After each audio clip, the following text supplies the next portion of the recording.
Michelle Larkin of Yumi Connections, and this is. Sylvia Douglas of Refined Training and Consulting. Today we're going to talk about the first 15 seconds. The most powerful moments of any interaction is in the first 15 seconds because that's how the adult brain works. And you were sharing this with me before, so I wanted you to share it with the audience. What does that mean to you? The most important moments of any interaction is in that first 15 seconds. This is from the time someone sees you from the very first time. Mm-hmm. You're entering into a meeting, you're going into an interview, something like that. Mm-hmm. In the first 15 seconds, the brain takes in what you're about, what you're presenting to them. You're putting out your impression. The impression that you want them to have of you is what you're telegraphing in those first 15 seconds. Mm-hmm. So they look at you, they look at what you're wearing, they look at, do you fit the script that I had in my head? Right. For a person who's going to come in and do this, whatever this might be. Mm-hmm. In that first 15 seconds, also people sort. Yes. It's just a natural part of the way we think. It's not necessarily cultural, but it is definitely just a behavior that humans do for survival. And in the workplace, we're looking for, does this particular person that we're interacting with fit the particular categories that we had defined for the meeting. So if it's an interview. Correct. It's an interview, we have a job, we have a description, we're looking for people to check certain boxes, and we are looking for categories, right? So what is it about how one of the first things you said that people notice is how you dress, and that's something that you have control over, but it is something that with no words exchanged. So we're only talking about the first 15 seconds. There are no words being exchanged. No meaningful conversation is taking place at this point. You come in the door, someone greets you, they ask if you want coffee, all that sort of thing is happening in those first 15 seconds. But the person is observing, as are you, and then they're putting you in a box. Because again, as we said before, this is how the human adult brain works. For example, if you were hiring a plumber and he came to your house in a three-piece suit, the disconnect, right? Aren't you worried? Absolutely. You're worried. What is this going to cost me? On the other hand, if you're interviewing for an executive position and you came in jeans and a sweatshirt, again, cognitive disconnect. Yes. What so why is this person may be brilliant, but you can't get past what they're wearing to even hear what you're going to say. So it sets the tone for what happens next. Absolutely. And one of the things we shared earlier was perception and impression. So impressions you get to put out. We are crafting the impression that we're trying to project, but then we're trying to get and receive a certain perception. Correct. From the receiving person. Absolutely. So how we dress is an exchange, although not verbal, that does impress or position us for what happens next. We talk about verbal, nonverbal communication all the time. This is part of the nonverbal communication. How am I presenting myself? How do I want you to view me? What do I want you to pay attention to? What is the message I want to send in this exchange with this person or this group of people? Right. That's what you're working on at this point. So as a professional trainer, you get to do this on a regular basis, talking to people about this, and you said you go from everything from your head to your feet. All of that is part of this conversation. Right? Or this exchange of information. Right. So your accessories are important. Your hair coiffed in whatever way that you feel is appropriate. Even the the pens and pencils and pads and things you bring with you all contribute to the perception that you are scripting for it's this overall image that you put out, and you have to decide what am I going to do with what I've got. It's not about how attractive you are physically. That is what it is. How you work it is different, and you have to understand what you're putting forth. And be intentional about it. Be intentional about it. You can't be in these things and be unconscious. You need to be aware of how is this coming across to the receiver. Okay. And you have to decide in some cases, people have, example, some people want really wild fingernails. This is their thing. It's their expression. It's their expression. Their this is me being me. Okay, that's nice. Everything else can't be wild. Mm-hmm.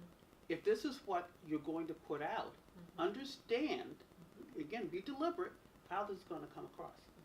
If you are in a very conservative environment and your fingernails are yellow with sparkles, does that read as a person that they can relax and provide and give their Again, it's about rapport, approachability. Again, the sorting that subconsciously is going on. Do you fit in this organization? Do you fit in this organization? Or do you fit with this particular task or responsibility?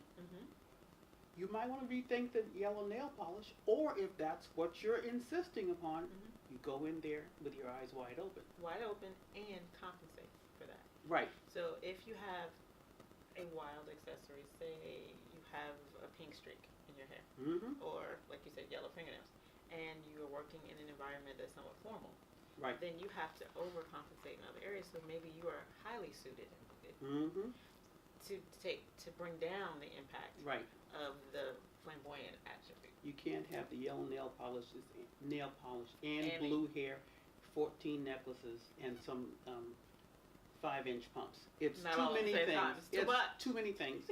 And people are now focused on that, and they're no longer listening to you.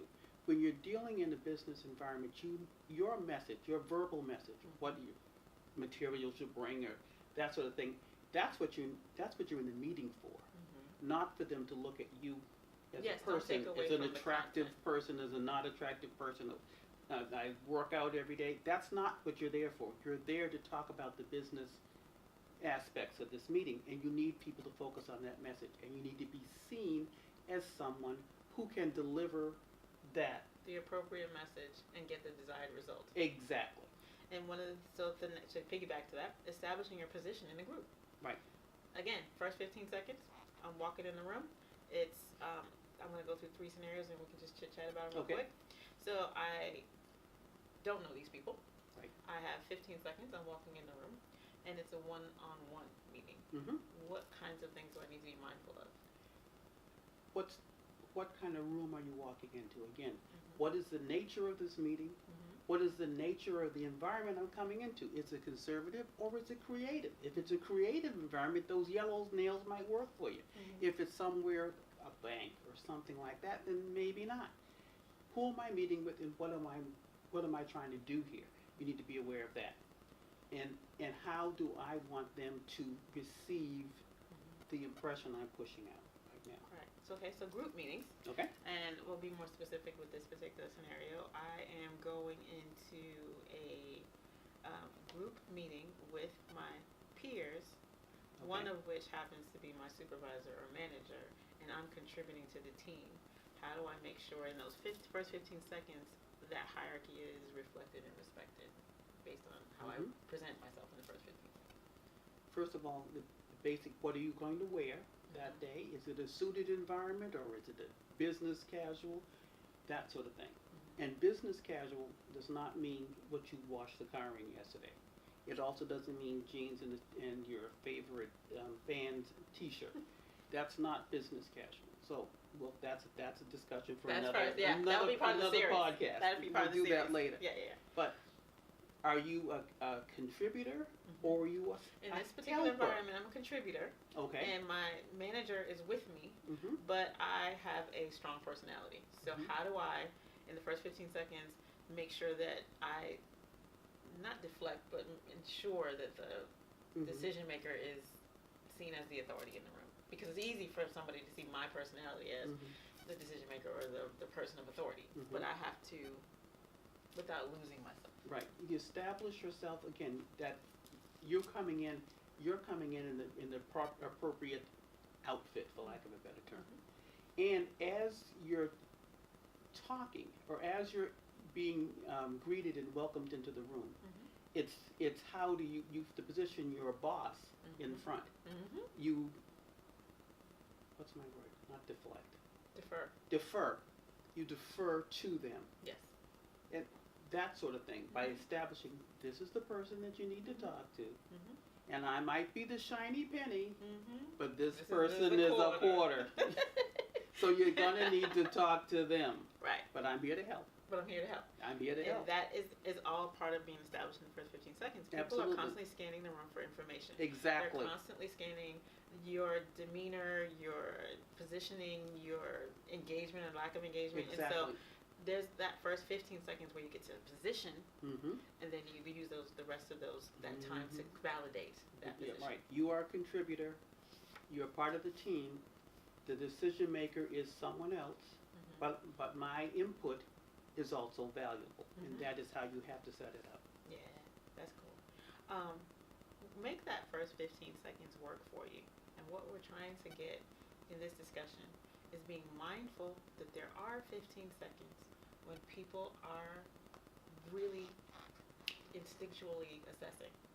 But we have the ability to be intentional, right, and prepare for those first 15 seconds so that we maximize the assessment of the assumptions that may or may not be made. And you are controlling the noise in that person's head. As they look at you and they're trying to figure out, why would you wear purple stockings in this meeting? Which is what's going through the person's head. If you've got on something, they're not going to say this to you.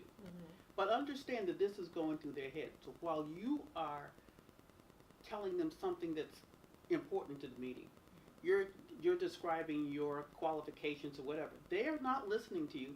They're trying to get past the purple stockings. In the first 15 seconds. In the first 15 seconds. Yeah. So there's a couple of things to understand here. One of them is, when do you make your announcement of I've been to the Sorbonne and I'm a Rhodes Scholar? Not in the first. Don't tell them as soon as you walk in the door. I've been to Sorbonne. Exactly. They're not listening to that yet. They're trying to figure out where you are, and understand how what you wear is impacting how they're dealing with you. And that's in your first few seconds. It can make it work for you. You want all the noise out of their head so they can pay attention to you.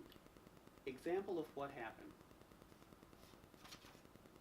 Hillary Clinton, when she first came to the White House in Clinton's administration, they talked about her constantly with the long hair and the headbands and skirts, and her legs aren't her best feature, and on and on and on. And every time she went out, it was all this conversation about what she was wearing. When she left the White House, she went into the Senate. Somebody took it upon themselves to fix her. They cut her hair. They put her in the pantsuits. They can tease her about pantsuits all they want, but that's what she wears. And she wears them in all various types. They stopped talking about what she looked like, and they start listening to what she had to say. Whether they agreed or disagreed, they were now listening to her message. And that is what she wanted. Stop dealing with this. Pay attention to that. The same thing happens with you every time you walk into a room, every time you're in a meeting. In your first few 15 seconds happens over and over in the workplace. Sure does. So you get 15 seconds in an interview, and then you ride that 15 seconds. So if you made a great impression, you work that for the next 45 minutes to an hour. You're validating what they thought in the first place. Yes. First of all, I was intentional about what I wanted you to think. So I came in prepared, physically. That's from my attire perspective. Attire, yep. I came in prepared to set an perception, and then my preparation intellectually came to validate that. Correct. And then hopefully when I get the position, I am going to reinforce what they assessed in the interview. Yep. But even after that, when you're fully employed and fully engaged, you have constant 15-second moments. Yes. And there's opportunity to master what we're talking about and learn about how to assess people's reactions. You know? Because one of the things is that if you miscalculate the first 15 seconds and you see, for example, they're not paying attention, you're not looking you in the face, they're looking at the purple stockings. Right. And they keep watching your hands. Exactly. Yellow nail polishes. Nails go back and forth. It's at that point that you get the opportunity to adjust. Right. You really then have to tighten up your message because they're distracted with the outfit, stockings, nails, whatever it happens to be, and now you have to redirect their mind. And if you have to put your hands in your lap, if you have to put your legs under the table, so they're not paying attention to that. Adjust yourself. Get them off of that and onto this over here. And this can happen even if you're not wearing something outlandish. Yeah, whatever. that's true. you come to work that day and you were minding your own business, the boss comes over, can you come in here for a second? And you look down, oh my, okay, you weren't prepared, for this meeting. You come in and you have to establish yourself as the expert. It's in the posture, it's in the handshake, it's in the eye contact. It's all that kind of thing that even if you've been caught unawares and this wasn't the day for an important meeting, you can still overcome that by how you interact with those in that room. I am a firm believer in intentions. Absolutely. Because your intentions manifest in your conversation and your body language. It's like if I'm thinking that you're ugly and I'm talking to you, it doesn't matter if I say it or not. It's my eyes are something saying. That's right. It's coming across. If I don't like you, I may not say that, but something is coming out in my pores or something. So this first 15 seconds is something that you truly can spend some time preparing for. Yes. And being mindful of, because it's if you can master those 15 seconds, you can coast the rest of the meeting. Because you set this expectation, and sometimes it's part of the preparation before the meeting is set the pre-expectation. She's amazing, and then come in there and kill it with she's awesome, really amazing, and then that's easier than an uphill. I fell into this situation, and then I have to prove myself again, and then I keep proving myself. Right. You'll get there, but it's but easier if you can drive instead of ride. Exactly. Absolutely. And I think that's why training is so important. And being conscious. There was a saying I've used with my family. I tell everybody, there is no such thing as you're only going. There is no such thing. You could be going to the store. I'm going to get a loaf of bread and I'm coming back home. Well, everybody that you might ever have, ex-boyfriend, possible business contacts, anybody that you could ever want to impress is standing in line at the supermarket where you're there. And this is not your day. There is no such thing as you're only going. My father used to be like, you cannot go to the grocery store in rollers. That's right. Like, we just don't do that. Right. And it wasn't, that set the tone. It wasn't that he said that about everything, but it did make me a little bit more mindful of going out. You never know where your next opportunity is going to be. You never know who you're going to meet. You never know what's going to happen. And therefore, if you are somewhat prepared, that you could at least go and face somebody and not have to hang your head low or just try to slide out the side door, it makes a big difference. And it also changes how you carry yourself because you're ready for most things. At least most things. Yeah. I think what we're saying is, and I think, again, this is the first in a series. Yes. Of a couple of different topics, because this is, again, the first 15 seconds. There's so many other moments during the course of the day or the week, but the first 15 seconds. But what we're talking about sets the professional apart from the novice, Sure does. Can I say something about that? We talk about multiple 15 seconds that happen in the course of a career. And one of the ways that shows up is if you get promoted to a new job. It does. If your role changes, you get a new 15 seconds. You got a new 15 seconds. And with the same people that you've been around. Right, so now how do you pivot? And you have to. Example, you were part of the bunch last week, now you're going to be their supervisor. Now you're going to be their boss, whatever it is. So now you have to establish authority.